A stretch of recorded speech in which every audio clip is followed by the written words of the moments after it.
pessoa se afasta de Deus, se afasta da igreja e tenta voltar, pensa na possibilidade de voltar. Começamos no culto da manhã uma reflexão sobre o nosso relacionamento com Deus, partindo de duas linhas de raciocínio. Primeiro, a partida, e agora à noite o retorno. O que envolve o coração de um homem, de uma mulher, quando decidem dizer a Deus que não querem mais frequentar a igreja, não querem mais e não têm mais disposição e interesse na comunhão com o Pai. Pela manhã nós vimos que há uma série de estímulos que envolve o coração de uma pessoa até o dia que ela diz: Pai, dá-me a parte dos bens que me toca, eu quero viver sozinho, cansei. Há um momento que a pessoa toma uma decisão de se afastar do Senhor, ou ela se percebe longe do Senhor. Mas entendemos pela manhã que tudo é fruto de uma sequência de estímulos que vão invadindo o coração. Agora à noite eu quero pensar com você sobre o difícil caminho de volta. Voltar nem sempre é tão fácil assim, mas é preciso. O texto conhecidíssimo, parábola do filho pródigo, eu vou ler com você Lucas 15, de 11 a 32. Muitas vezes só a leitura do texto já o Espírito Santo começa a falar no coração.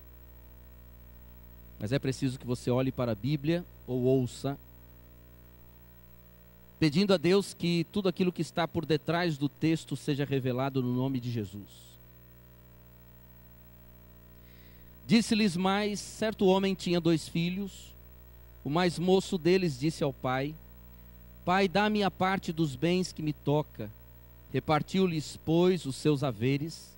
Poucos dias depois, o filho mais moço, ajuntando tudo, partiu para um país distante e ali desperdiçou seus bens, vivendo dissolutamente. E havendo ele dissipado tudo, houve naquela terra uma grande fome, e começou a padecer ou a passar necessidades. Então foi encostar-se a um dos cidadãos daquele país, o qual o mandou para os seus campos a apacentar porcos, e desejava encher o estômago com as alfarrobas que os porcos comiam, e ninguém lhe dava nada. Caindo, porém, em si, disse: Ah, quantos empregados de meu pai têm abundância de pão, e eu aqui pereço de fome. Levantar-me-ei, irei ter com meu pai, e dir-lhe-ei: Pai, pequei contra o céu diante de ti, já não sou digno de ser chamado teu filho, trata-me como um dos teus empregados. Levantou-se, pois, e foi para o seu pai. Estando ele ainda longe, seu pai o viu, encheu-se de compaixão, e correndo lançou-se-lhe ao pescoço e o beijou. E disse-lhe o filho: Pai, pequei contra o céu e diante de ti, já não sou digno de ser chamado teu filho. Mas o pai disse aos seus servos: Trazei depressa a melhor roupa e vestilha, e ponde-lhe um anel no dedo e alparcas nos pés. Trazei também o bezerro cevado e matai-o, comamos e regozijemo-nos. Porque este meu filho estava morto. Este meu filho que estava morto reviveu. Tinha-se perdido, foi achado. E começaram a alegrar-se, a regozijar-se. Ora, o seu filho mais velho estava no campo, e quando voltava, ao aproximar-se da casa, ouviu a música e as danças. E chamando um dos seus servos, perguntou-lhe que era aquilo. Respondeu-lhe este: Olha, chegou o teu irmão, e o teu pai matou um bezerro cevado, porque o recebeu são e salvo. Mas ele se indignou e não queria entrar. Saiu então o pai e estava com ele. Ele, porém, respondeu ao pai: Eis que há tantos anos eu te sirvo, nunca transgredi um mandamento teu, contudo nunca me deste um cabrito para eu me regozijar com os meus amigos. Vindo, porém, este teu filho, que desperdiçou os teus bens com as meretrizes, mataste-lhe o bezerro cevado. Replicou-lhe o pai: Filho, filho, tu sempre estás comigo, e tudo o que é meu é teu. Era justo, porém, regozijarmos-nos e nos alegrarmos, porque o teu irmão que estava morto reviveu. O teu irmão que tinha se perdido foi achado. Irmãos, pela manhã, nós pensamos nesta frase: todo afastamento da presença do Senhor sempre é fruto de uma entrega pessoal a determinados estímulos que invadem o coração. Eu só vou citar os estímulos que falamos. Quando o coração de um crente é invadido pelo desânimo diante das incongruências da religião e dos crentes, ele pode chegar o dia de dizer: Deus, eu não sei, eu não concordo, eu não aceito, eu não consigo conviver com isso. E acabar se afastando do Senhor. Quando as dúvidas diante do sofrimento humano invadem o coração, quando nós olhamos para a situação da humanidade, muitas vezes para as questões dentro da própria família, são enfermidades que têm solapado a nossa geração, podemos questionar o amor de Deus, questionar a graça de Deus, questionar a bondade de Deus e acabar nos afastando do Senhor. A confusão diante das propostas religiosas. Falei pela manhã de que as pessoas de hoje, elas transitam por tantas igrejas e não amadurecem, não se fortalecem espiritualmente, não caminham com ninguém em termos de caminhada cristã. Por isso, não estando fortalecidos, acabam sendo vítimas dessa sedução para afastar-se da presença do Senhor, até o dia que diz: Pai, dá-me a parte do bem que me toca, eu quero ir embora. Falamos pela manhã de que a confusão diante das propostas religiosas tem sido uma das grandes portas para o afastamento da presença do Senhor. Porque hoje ninguém tem mais igreja. Hoje nós somos todos participantes de uma grande aldeia global evangélica. Qualquer igreja é boa. Queremos apenas assistir um culto que mexa com as nossas emoções. Mas nós não queremos uma igreja com quem a gente chore, caminhe, se alegre, a gente ore, a gente jejue, a gente receba exortação. Muito pelo contrário, quando a exortação aparece, a gente procura alguém que não nos exorte, porque a gente quer ficar como está. Mas na verdade a igreja é um lugar para nós crescermos juntos. E quando nós ficamos pulando de galho em galho, um dia acabamos caindo da presença do Senhor. Porque uma hora nós vamos pular em um galho que não é um galho verdadeiro. Como muitos galhos estão por aí, muitas igrejas que são pura farsa, pura mentira, diante do Evangelho de Jesus. Falamos também que os pecados que dominam o coração acabam por fim nos afastando de uma comunhão mais estreita com o Pai. E falamos também que o desejo de conhecer a vida longe da casa do Pai é um dos grandes motivos que nos afastam da presença do Senhor. Quando alguém se afasta de Deus, nós falamos assim: é pecador. Queria viver vida de pecado, por isso que foi embora. Irmãos, não é assim. A vida não acontece assim. Ninguém se afasta da presença de Deus da noite para o dia. Ninguém chega de manhã, levanta e diz assim: estou em crise com Deus. Ontem eu estava um maior crentão, bom, animado. Hoje não quero mais Deus não, cansei. Ninguém se afasta da presença de Deus da noite para o dia.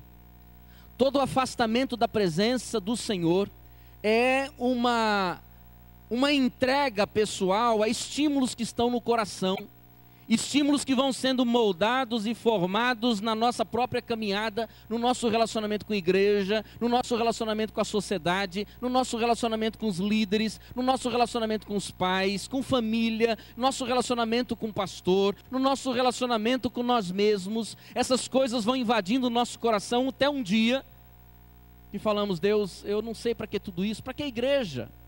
Não faz sentido, é tudo hipocrisia, é tudo mentira, todo mundo é falso. E passamos a olhar somente para aqueles que estão vivendo uma vida de processo de afastamento e colocamos toda a igreja num só pacote. E aí chega o dia que falamos assim: eu não quero mais. E no dia que nós falamos eu não quero mais estar na presença de Deus, na verdade é apenas o resultado de um processo longo, de um auto-engano que invade o coração. O que é essa segunda parte da parábola que de manhã eu li, de 11 a 14? O momento quando o filho diz: pai, eu quero ir embora. O que a segunda parte da parábola nos diz? As alegrias do reencontro com o Senhor compensam as dificuldades encontradas no caminho de volta. Irmãos, nesses anos de ministério, tenho acompanhado muitas pessoas que vêm e que voltam, que vão e que voltam. E eu tenho percebido que muitas pessoas que decidem voltar, elas encontram mais barreiras do que esperança. Aquele moço, quando decidiu voltar para a casa do pai, a primeira grande barreira que ele encontrou foi o seu próprio irmão, a incompreensão do seu irmão. Ele decidiu voltar, mas não foi tão simples assim. E eu queria pensar com você, de que no caminho de volta para a casa do pai, neste caminho nós encontramos 4 grandes desafios que precisamos enfrentar. Primeiro desafio do caminho de volta é enfrentar o processo de desconstrução das premissas que geraram a saída da presença do pai. Perceba uma coisa: ninguém sai da presença de Deus porque simplesmente teve um surto psicótico espiritual e disse: não quero mais. Mas por quê? Não sei. Toda saída, toda partida é resultado de um processo mental, de uma construção mental, de raciocínios. Por isso, o caminho de volta há de ser marcado por uma profunda batalha espiritual na mente. É o momento quando o crente precisa desconstruir os seus raciocínios errados, o raciocínio contra a igreja. Vocês percebam uma coisa: o raciocínio começa assim: igreja não presta, pastor não presta, todo mundo é mentiroso, só existe falsidade, só existe hipocrisia. E nós muitas vezes pegamos 1, 2, 3 situações do contexto de igreja e falamos que toda a igreja não presta. E esse raciocínio vai sendo uma grande ferramenta nas mãos de Satanás na nossa mente, até o dia que nós olhamos para a casa do pai e pensamos assim: não faz sentido. Eu preciso, para viver assim, para viver numa igreja, eu prefiro viver sozinho.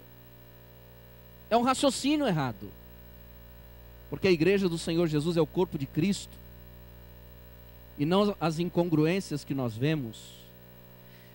Toda saída é o resultado de um processo de auto-engano em relação a 3 coisas. Toda saída da presença de Deus é um resultado de um processo de auto-engano em relação a Deus. Toda saída é o resultado de um processo de auto-engano em relação à fé cristã. E toda saída é um resultado de auto-engano em relação à vida. Eu posso viver sozinho, eu não preciso do Pai. No retorno, ou para o retorno, é preciso que enfrentemos um processo de desconstrução dessas premissas que foram criadas na nossa mente, para que o retorno se torne menos difícil. Porque imagina você querendo voltar para Deus, querendo voltar para a igreja, e aquelas coisas na mente, dizendo assim: mas por que eu vou voltar? Vou encontrar as mesmas pessoas, eu vou encontrar os mesmos pecados. Existem crentes que são falsos, crentes que são mentirosos. Sabe aquelas conversas, irmãos, que já não dá mais para engolir essa conversa? Aquela nossa fantasia de que igreja é céu, igreja é terra. E o diabo pega isso na nossa mente. Todo pastor é falso, é mentiroso, todo pastor é ladrão, só quer dinheiro. E nós batistas criamos uma outra premissa mentirosa: todo diácono é problema no ministério pastoral. Eu estou há 7 anos aqui, até hoje não tive um problema com um diácono. No meu ministério essa premissa não faz sentido. Mas nós vamos criando alguns pensamentos e vamos norteando a nossa vida por essas premissas, e vamos nos afastando da presença de Deus. Não vale a pena dar dízimo, não vale a pena dar oferta, não vale a pena participar de missões, não vale a pena ir na IBD, porque na IBD a gente só escuta uma conversinha fiada, e nós vamos deixando que essas coisas invadam o nosso coração, até o dia que nada mais faz sentido. Até o dia que a casa do Pai não faz mais sentido. Não faz mais sentido estar na presença de Deus, já que tudo é falso, tudo é mentiroso, tudo é hipocrisia, já que tudo é errado, já que tudo é pura ladainha. Chega um dia que nós achamos que não vale mais a pena investir os nossos dias na presença do Pai. O caminho de volta é difícil, sim, porque quem sai da presença de Deus sai iludido, quem volta para a presença de Deus volta ferido, cheio de coisas para desconstruir. Estamos em meio a uma geração que tem construído um raciocínio muito perigoso. É o raciocínio do longe da igreja, perto de Deus. Mas eu disse pela manhã e reafirmo de que igreja e Deus são a mesma coisa. Porque a igreja é o corpo de Cristo. Não estou falando da igreja instituição, estou falando do corpo de Cristo. E se eu quero estar na presença de Deus, eu preciso estar na igreja. Eu preciso do cheiro de igreja, eu preciso do movimento da igreja, eu preciso do serviço na igreja. Não há relacionamento profundo com Deus, porque a palavra de Deus diz: como é que eu posso amar a Deus a quem eu não vejo, se eu não consigo amar o meu irmão a quem eu vejo? Se eu não consigo andar com os meus irmãos, como é que eu vou andar com Deus, diz a Bíblia. Mas hoje em dia, o raciocínio é: para que igreja, se você pode ter Deus na sua vida? De outra maneira, sem precisar se relacionar com as pessoas. Então, no caminho de volta, toda pessoa que decide voltar para Deus, ela tem que começar por um processo de desconstrução mental. Ela tem que tirar da sua mente as velhas premissas, até os velhos paradigmas. Ela tem que pensar diferente. O apóstolo Paulo diz: transformai-vos pela renovação da vossa maneira de pensar. Se eu penso errado hoje sobre a igreja, amanhã eu não preciso mais de igreja. Se eu penso errado sobre Deus, amanhã eu virarei um ateu. Porque todo ateu de hoje foi um questionador do evangelho ontem. Foi um questionador da existência de Deus ontem. E se tornou um dia um ateu. E não quer mais nem pensar na possibilidade da existência de Deus. Irmãos, igreja é casa do Pai. Presença de Deus é relacionamento. Por isso, se uma vez nós nos tornamos filhos, nós queremos ficar perto daquele que ama, aquele que nos ama de verdade. Segundo desafio no caminho de volta, desafio que nós temos, é o desafio da coragem para encarar os estragos deixados com a partida. Toda pessoa que parte da presença de Deus deixa um rombo para trás. Deixa muita gente ferida, machucada. Toda pessoa que afasta-se da presença de Deus fere a igreja, fere os irmãos, fere a família, fere a sociedade, porque longe de Deus ficam as marcas para trás. A volta significa ter que arrumar, a volta significa ter que reorganizar, significa ter que consertar, significa muitas vezes ter que recomeçar a vida. E o diabo sabe e aproveita para dizer constantemente no nosso coração, de que se você saiu e deixou estragos para trás, não dá para consertar mais.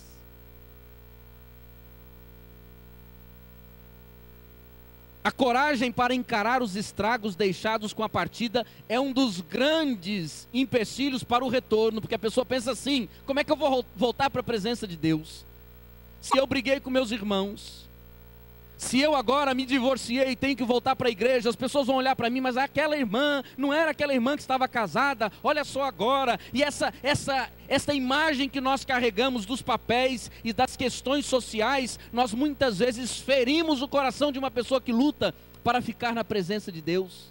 Aquele jovem que saiu da presença de Deus, ele estava lá na rua drogado, estava no bar, estava chafurdado no meretrício, agora está aí na igreja. Irmãos, toda pessoa que parte da presença de Deus tem que ter consciência de que deixará para trás muita coisa para arrumar quando voltar. Muita coisa. Muita coisa. São relacionamentos que vão ter que ser acertados. São feridas que vão ter que ser curadas. Coragem para encarar os estragos deixados com a partida. Terceiro desafio, no caminho de volta, é o desafio do espírito de humildade. Quem decide pegar o caminho de volta para o Pai precisa saber que a incompreensão será inevitável por parte daqueles que sofreram as consequências da partida. Quem decide voltar para Deus precisa saber que aqueles que não saíram da presença de Deus, que aqueles que ficaram na casa do Pai, serão os primeiros a não compreender o retorno, porque vão pensar assim: mas a pessoa saiu, deixou marcas, deixou feridas, machucou muita gente, agora ela não pode voltar, porque se ela voltar ela vai ferir de novo, ela vai deixar marcas de novo, ela vai machucar de novo, e essa incompreensão exige de quem decide voltar para a igreja, de quem decide voltar para Deus, um profundo espírito de humildade, de reconhecer o seu pecado e dizer: não, eu saí, eu feri, eu errei, mas eu preciso de Deus, mesmo que o meu irmão não queira eu de volta em casa, mas eu quero estar perto do meu Pai eterno. Diz Jesus em uma de suas parábolas: porque todo que a si mesmo se exaltar será humilhado, mas aquele que a si mesmo se humilhar será exaltado. Se humilhe e volte, se humilhe e se reaproxime. Se as pessoas falarem de você, deixa falar.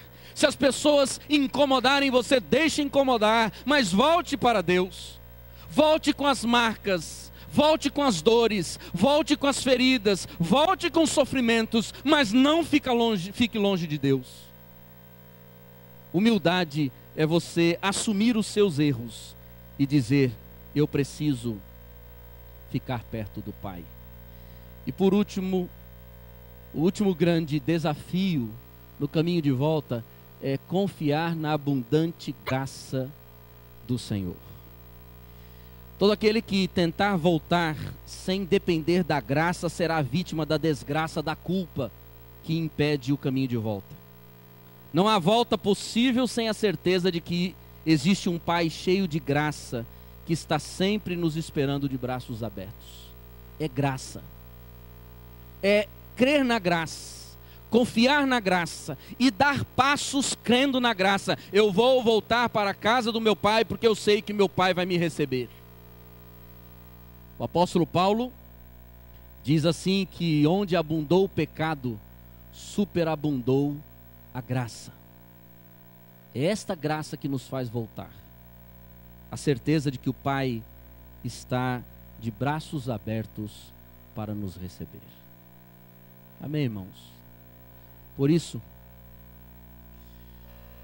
as alegrias do reencontro com o Senhor recompensa toda a dificuldade do caminho.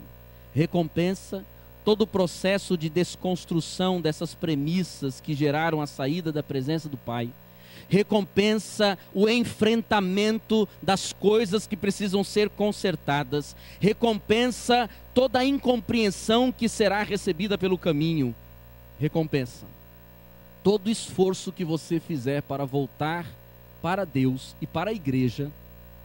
É sempre recompensado pela alegria da presença na casa do Pai.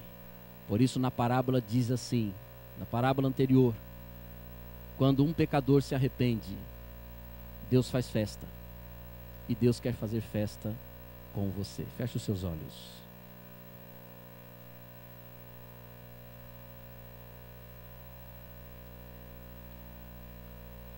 O caminho de volta nem sempre é fácil. Nem sempre é tão simples voltar para a presença de Deus. Nem sempre é tão simples voltar para a igreja, se tornar uma mulher crente, um homem crente. Nem sempre é fácil lidar com as marcas do pecado, com as marcas do distanciamento, mas diz a palavra de Deus que o Senhor é Deus misericordioso e Ele quer te receber de volta. Ele quer você para um novo relacionamento com Ele. Você quer isto? Se há esse desejo no seu coração, se coloque em pé no seu lugar, onde você estiver, para nós orarmos. Você vai dar um passo dizendo: Deus, eu já estou enfrentando os desafios do caminho de volta, mas eu quero nessa noite declarar com esta atitude, para que a igreja me ajude em oração, para que a igreja me acolha, me receba e me ajude a restaurar o meu relacionamento com o Senhor. Onde você estiver, se coloque em pé no seu lugar, nós vamos orar juntos.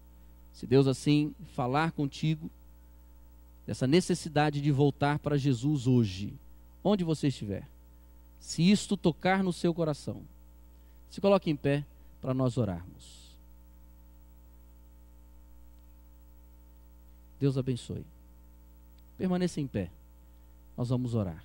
Onde você estiver, se você quer voltar a ter uma comunhão com Deus, e você sente, Deus abençoe, permaneça em pé. E você sente que você está, que Deus abençoe, que você está tomando o caminho de volta, Deus abençoe, Deus abençoe. Se você sente que você precisa começar a pegar o caminho de volta, também se levante, dizendo: pastor, a partir de hoje eu começo a voltar. A partir de hoje eu começo a resolver as questões. A partir de hoje eu quero voltar a um relacionamento profundo contigo. Deus abençoe. Se o Espírito Santo estiver falando com você, não se envergonhe, apenas se levante. No nome de Jesus, é o seu passo. Que Deus abençoe, meu jovem. Que Deus abençoe. Deus quer receber cada um de braços abertos, mas é preciso que você pegue o caminho de volta para a casa do Pai. E isto tem que ser uma decisão sua. Você dizer: Deus, eu estou pegando o caminho de volta. Talvez você esteja no meio desse caminho, que Deus abençoe. E talvez você venha enfrentando algumas lutas por conta do retorno, a incompreensão, os medos. Que Deus abençoe a vocês que se levantaram. Se o Espírito Santo estiver falando no seu coração também para entregar a sua vida a Jesus, para sair de uma vida de incredulidade e se entregar a Jesus Cristo, se levante agora no nome de Jesus e diga: pastor, a partir de hoje eu quero ficar perto de Deus, eu preciso entregar meu coração a Jesus Cristo. Só se levante no seu lugar, dizendo isto, reconhecendo essa necessidade no seu viver. Vamos orar? Feche os seus olhos. Você que se colocou em pé, ore comigo. Diga: Senhor Deus, eu nesta noite, eu pego o caminho de volta. Nesta noite eu entendo, Pai, que o Senhor está na outra ponta, me esperando de braços abertos. Eu não quero mais viver longe do Senhor. Eu não quero mais me entregar a raciocínios errados sobre a igreja, pois a tua igreja é pura, santa e imaculada. A tua igreja é obra do Espírito Santo. Eu quero, Senhor Deus, nesta noite, ficar perto do Senhor. E perto do Senhor, desfrutar das alegrias que existem na tua presença. Pai querido, o Senhor conhece o coração de todos aqueles que se colocaram em pé, dizendo, ou do desejo de tomar o caminho de volta, ou da consciência de que no meio do caminho as coisas estão difíceis. Encarar a vida, resolver os problemas.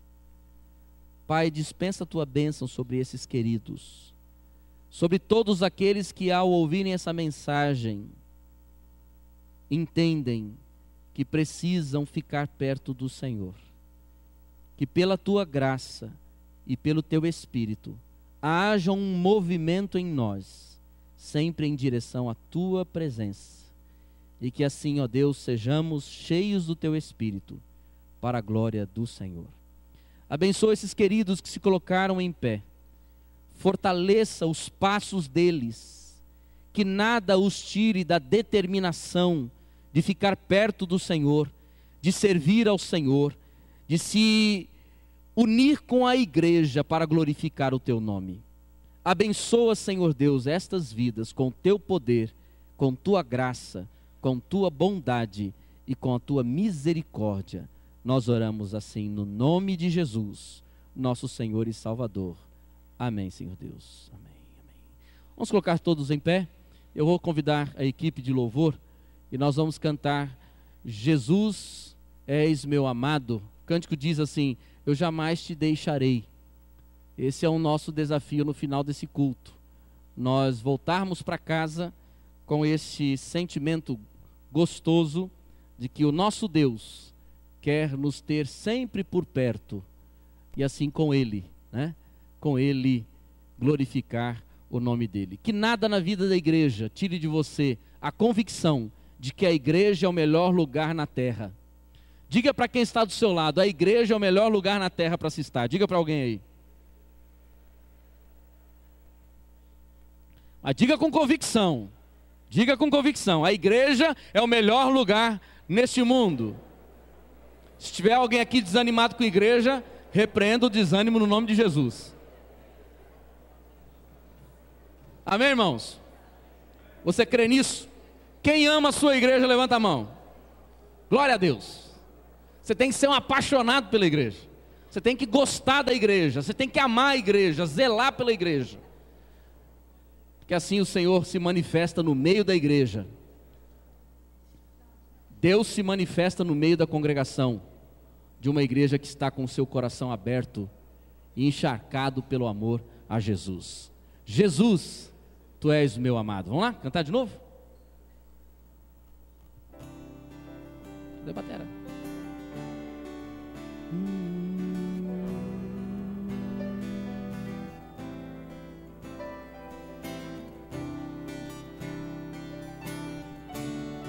Como um grande coral, nós vamos declarar isso. Juntos?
Jesus,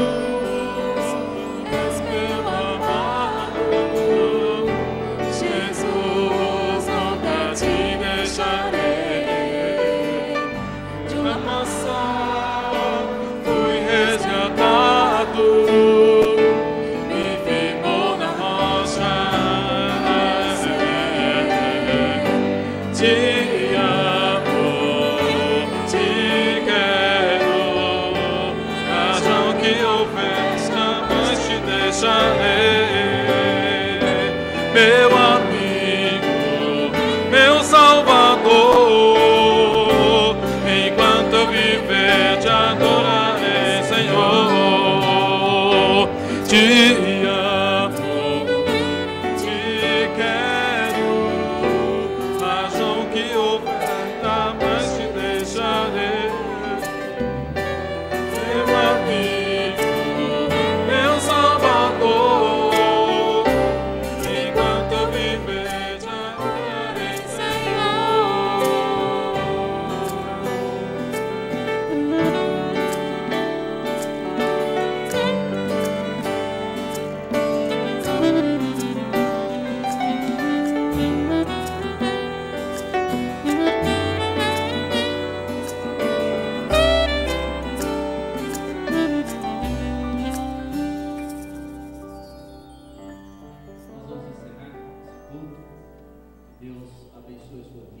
uma semana cheia de paz, de alegria.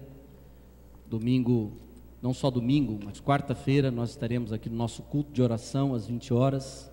Sexta-feira no encontro cultural, você está convidado para vir à nossa igreja. Sábado os casais estarão aqui reunidos no jantar de casais. E domingo, pela manhã, nós teremos a profissão de fé de 2 novos irmãos e à noite nós batizaremos esses irmãos. Então, o próximo domingo será um domingo de salvação de almas. Convide pessoas, venha no próximo domingo, que certamente Deus alcançará o seu coração. Nós vamos encerrar o culto abençoando quem está do nosso lado da seguinte maneira: você vai virar para alguém e vai repetir esta oração.